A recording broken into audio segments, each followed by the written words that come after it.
Hello friends, সবাইকে সুস্বাগত জানিয়ে নতুন একটি টেকনোলজির ভিডিও নিয়ে আপনাদের সামনে উপস্থিত হলাম।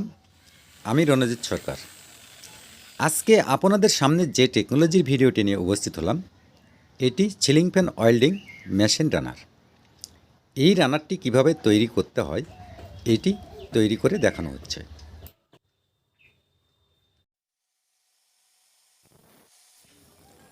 এইটি প্লেন শিট।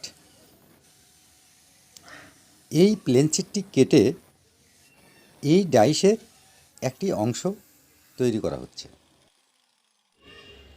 যারা নতুন শিক্ষার্থী এই ধরনের নতুন নতুন টেকনোলজির কাজগুলো শেখার জন্য ইচ্ছুক তারা মনোযোগ সহকারে পুরো ভিডিওটি দেখুন, তাহলেই এই প্লেন শিটটি কেটে কি তৈরি করা হচ্ছে বা কিভাবে তৈরি করা হচ্ছে এটি বুঝতে পারবেন। প্রিয় দর্শক বন্ধু, এই ভিডিওর ভুল ত্রুটি ক্ষমার দৃষ্টিতে দেখবেন।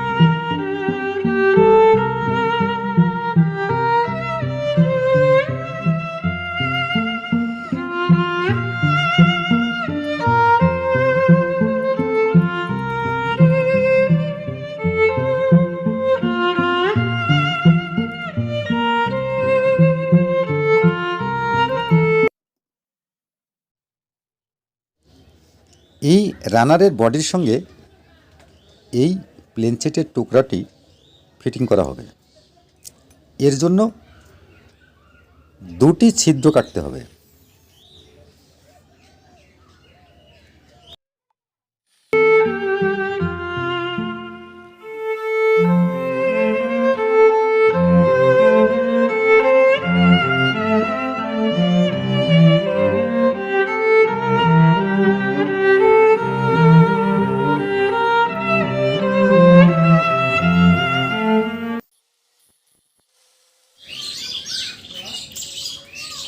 এই রানারের বডিতে দুটি ছিদ্র কাটা হচ্ছে।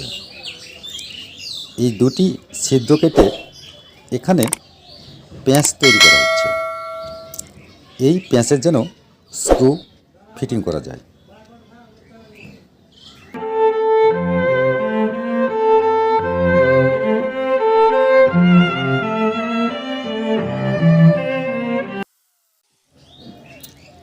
এই প্লেন শিটের টুকরোটি এই রানারের বডিতে দুইটি স্ক্রু দিয়ে ফিটিং করে নেওয়া হচ্ছে।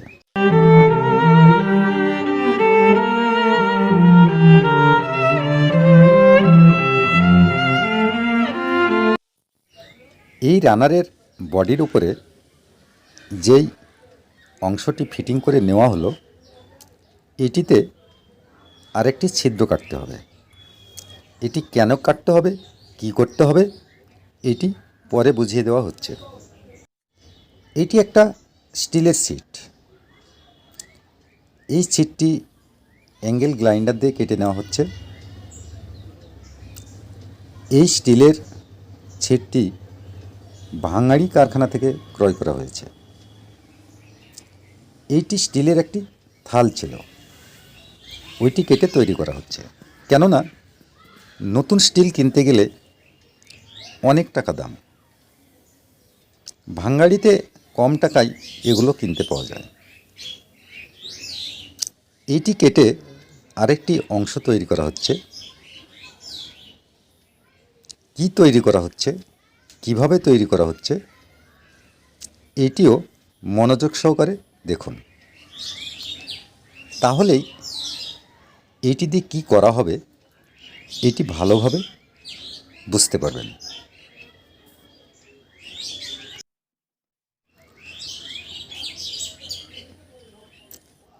এই স্টিলের সিটটি যে ডাইসের অংশ তৈরি করা হচ্ছে, এইটি তৈরির পর খুব সুন্দর করে পালিশ করে নিতে হবে, যেন এই স্টিলের ছিটে কোথাও ধার না থাকে।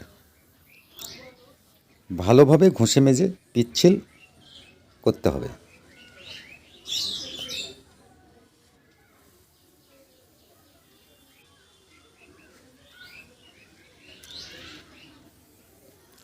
যারা নতুন শিক্ষার্থী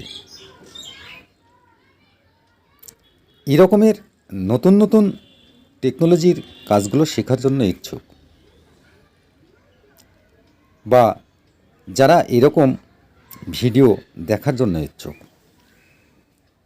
তারা অবশ্যই এই চ্যানেলটি সাবস্ক্রাইব করে নেবেন। এই চ্যানেলটি সাবস্ক্রাইব করে রাখলে এইরকম নতুন নতুন ভিডিও আপলোড করলেই আপনাদের কাছে পৌঁছে যাবে। এই অংশটিও তৈরি করা হয়েছে। এটি কীরকম বা কেমন হয়েছে একটু ভালোভাবে ফলো করুন, তাহলেই দেখতে পারবেন বা বুঝতে পারবেন।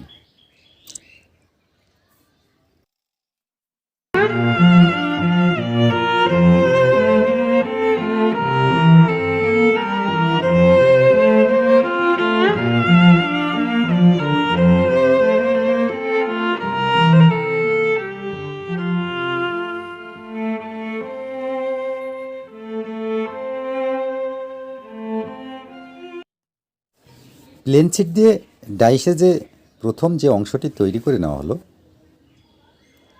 এইটি এই বডিতে ফিটিং করে নেওয়া হয়েছে।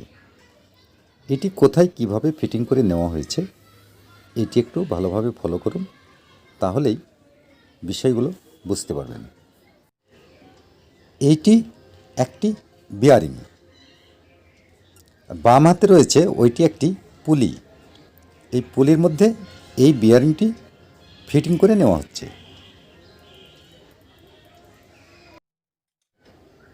এই রানারের বডির সঙ্গে যেই প্রথম অংশটি ফিটিং করা হলো, এখানে এই স্টিলের অংশটি, এই পুলি প্লাস বিয়ারিং একটি স্ক্রু দিয়ে ফিটিং করে নেওয়া হচ্ছে।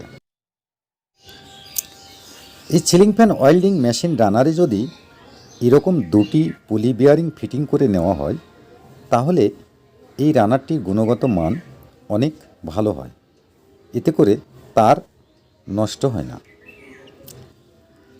এখানে সবগুলোই ফিটিং করা হয়েছে।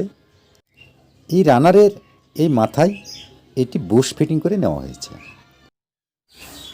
এখানে যে বুশ ফিটিং করে নেওয়া হয়েছে এটি কিন্তু লোহার বুশ নয়, এটি কয়েল বাইন্ডিং মেশিনে ফিটিংয়ের জন্যই এটি তৈরি।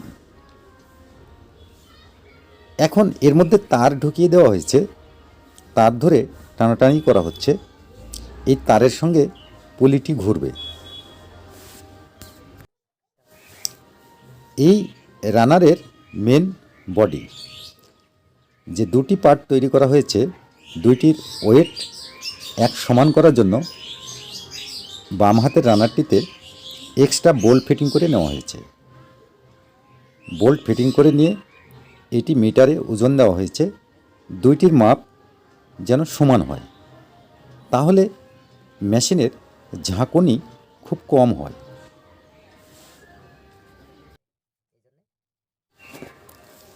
মেশিন দিয়ে কয়েল বাইন্ডিংয়ের সময় যখন মেশিন থামানো হয়, তখন তার লুজ হয়ে যায়। তখন এই পুলি থেকে তার নেমে যেতে পারে। এই কারণে এই স্টিলের ব্যান্ডটি সাপোর্টিং করার জন্য ওখানে ফিটিং করা হয়েছে। এর সঙ্গে কোনো তারের ঘর্ষণ খাবে না, শুধু উনি সাপোর্টিং করবেন যেন তারটা বাইরে চলে না যায়। এইটি শুধু এই ব্যান্ডটির কাজ। আপনারা যারা এই রানারটি তৈরি করবেন, এই রানারটি কত বড় করবেন সেটি আপনাদের ব্যক্তিগত ব্যাপার। সেটি হচ্ছে আপনার মেশিনের সঙ্গে অ্যাডজাস্ট করে তৈরি করতে হবে।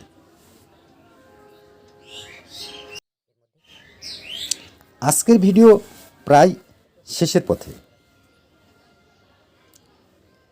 আপনারা যারা এই ভিডিওটি দেখছেন সবাইকে আগামী ভিডিও দেখার আমন্ত্রণ জানিয়ে আজকের ভিডিও সমাপ্তি করা হচ্ছে। আপনারা সবাই সুস্থ থাকুন, ভালো থাকুন, নিরাপদে থাকুন।